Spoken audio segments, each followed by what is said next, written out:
13th chapter, The Weekly Test. At 2 o'clock sharp the class assembled, including Miss Honey, who noted that the jug of water and the glass were in the proper place. Then she took up a position standing right at the back. Everyone waited. Suddenly in marched the gigantic figure of the headmistress in her belted smock and green breeches.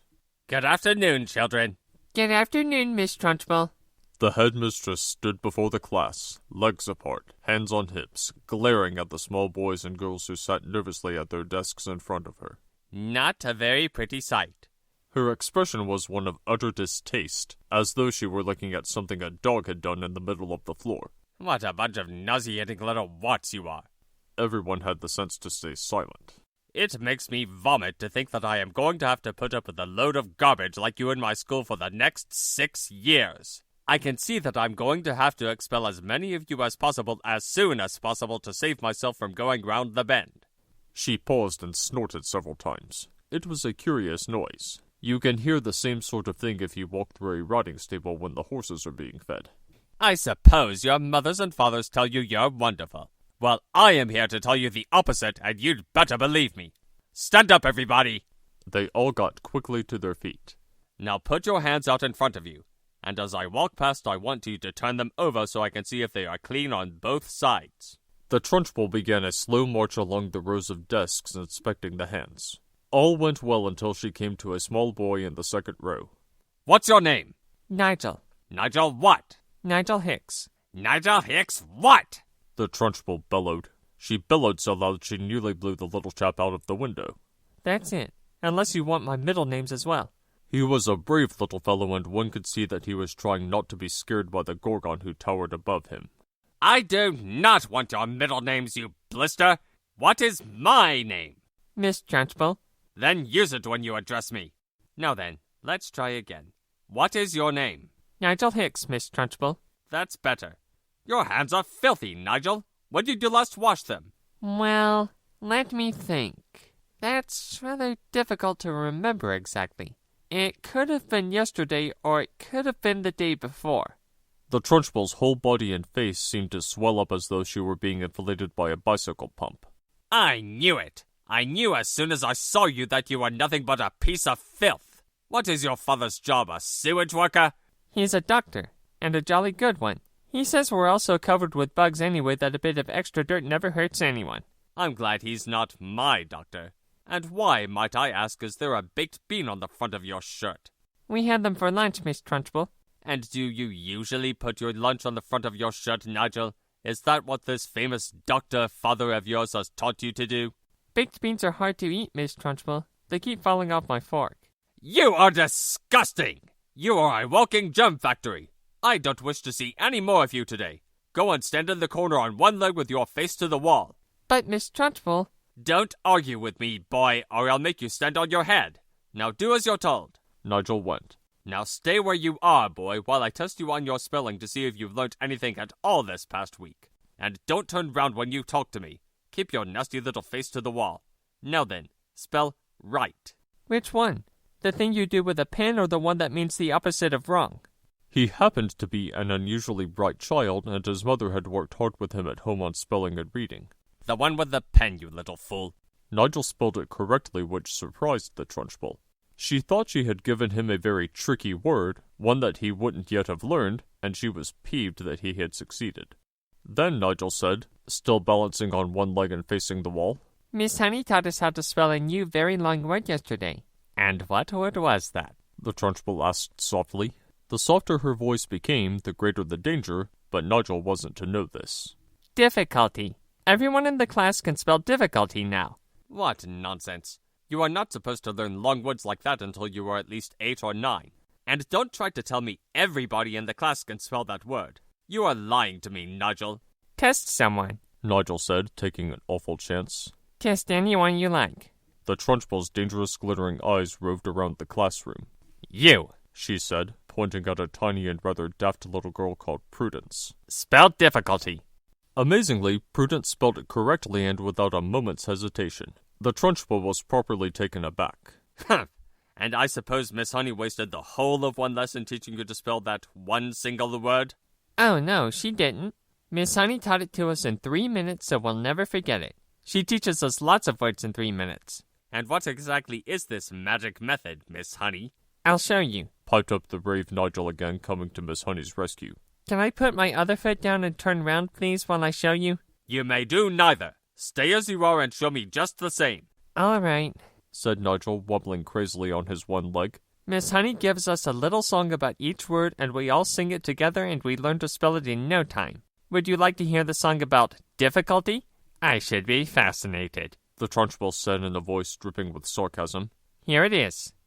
Mrs. D, Mrs. I, Mrs. F, F, I, Mrs. C, Mrs. U, Mrs. L, T, Y. That spells difficulty. How perfectly ridiculous. Why are all these women married? And anyway, you're not meant to teach poetry when you're teaching spelling. Cut it out in future, Miss Honey. But it does teach them some of the harder words wonderfully well. Don't argue with me, Miss Honey. Just do as you're told. I shall now test the class on the multiplication tables to see if Miss Honey has taught you anything at all in that direction. The Trunchbull had returned to her place in front of the class, and her diabolical gaze was moving slowly among the rows of tiny pupils.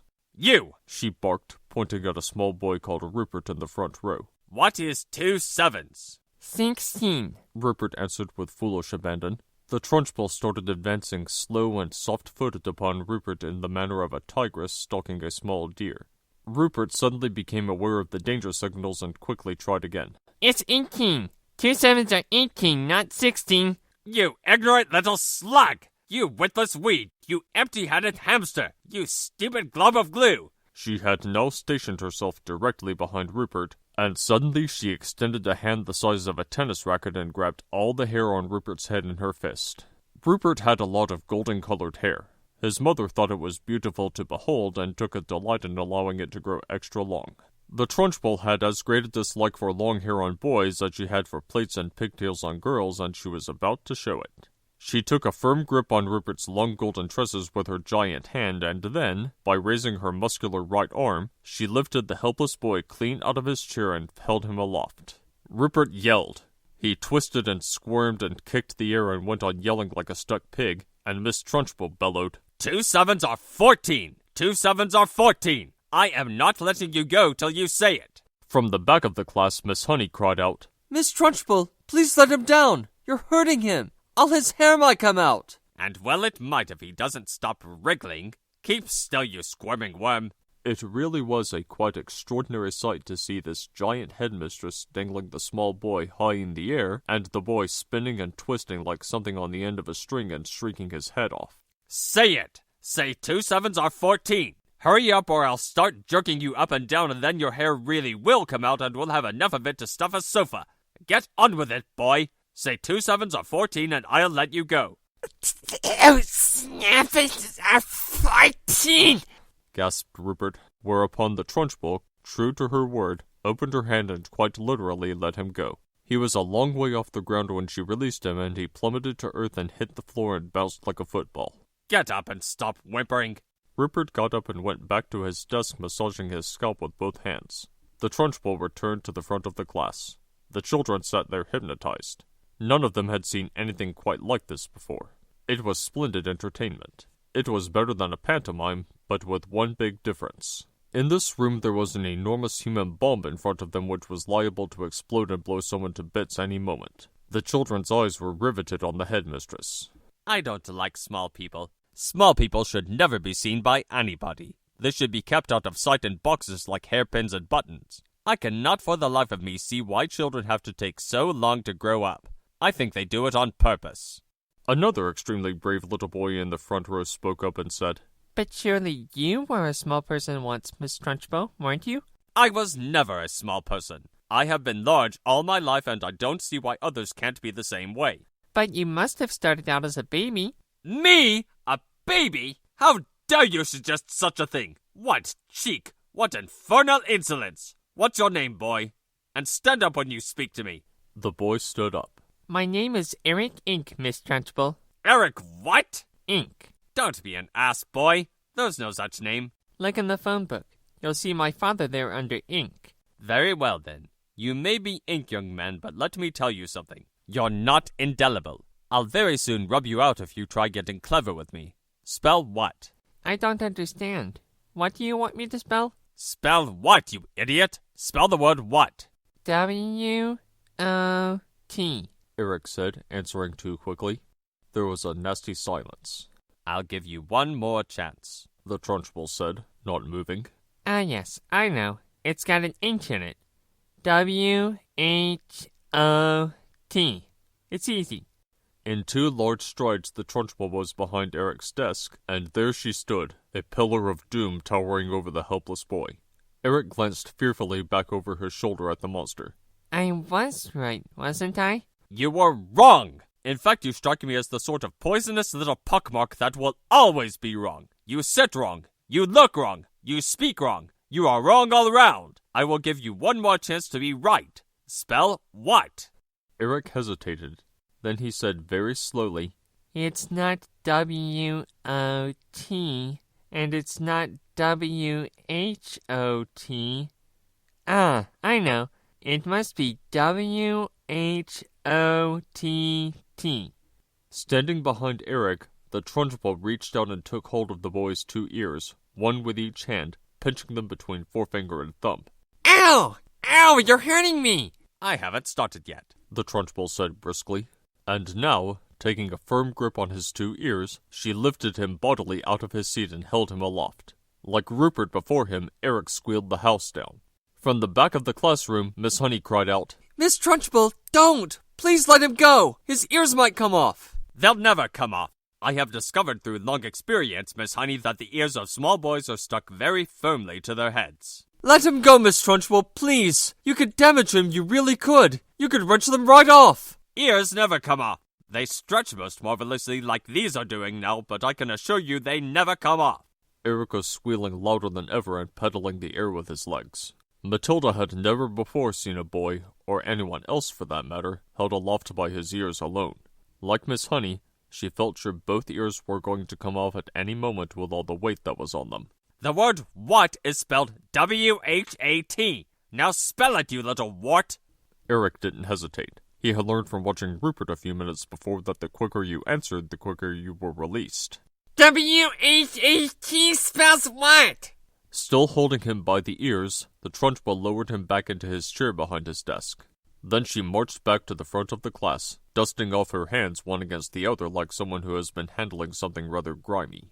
That's the way to make them learn, Miss Honey. You take it from me, it's no good just telling them. You've got to hammer it into them. There's nothing like a little twisting and twiddling to encourage them to remember things. It concentrates their minds wonderfully. You could do them permanent damage, Miss Trunchbull! Oh, I have. I'm quite sure I have, the Trunchbull answered, grinning.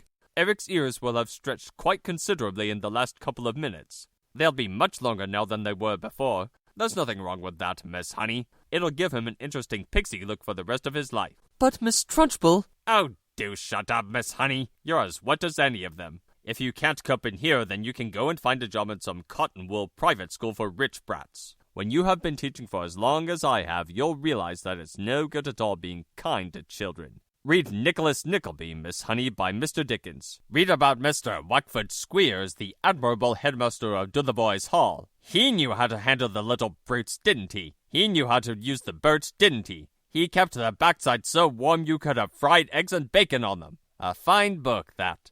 But I don't suppose this bunch of morons we've got here will ever read it because by the look of them they are never going to learn to read anything. I've read it, Matilda said quietly. The Trunchbull flicked her head round and looked carefully at the small girl with dark hair and deep brown eyes sitting in the second row. What did you say? I said I've read it, Miss Trunchbull. Read what? Nicholas Nickleby, Miss Trunchbull. You are lying to me, madam! The Trunchbull shouted, glaring at Matilda. I doubt there is a single child in the entire school who has read that book, and here you are, an unhatched shrimp sitting in the lowest form there is, trying to tell me a whopping great lie like that. Why do you do it? You must take me for a fool. Do you take me for a fool, child? Well... Matilda said. Then she hesitated. She would like to have said, Yes, I jolly well do. But that would have been suicide. Well... She said again, still hesitating, still refusing to say no. The Trunchbull sensed what the child was thinking and she didn't like it. Stand up when you speak to me. What is your name? Matilda stood up and said, My name is Matilda Wormwood, Miss Trunchbull. Wormwood, is it? In that case, you must be the daughter of that man who owns Wormwood Motors. Yes, Miss Trunchbull. He's a crook! A week ago he sold me a second-hand car that he said was almost new. I thought he was a splendid fellow then. But this morning, while I was driving that car through the village, the entire engine fell out onto the road. The whole thing was filled with sawdust. The man's a thief and a robber. I'll have his skin for sausages, you see if I don't. He's clever at his business. Clever my foot! Miss Honey tells me that you are meant to be clever too. Well, madam, I don't like clever people. They are all crooked. You are most certainly crooked. Before I fell out with your father, he told me some very nasty stories about the way you behaved at home. But you'd better not try anything in this school, young lady. I shall be keeping a very careful eye on you from now on. Sit down and keep quiet.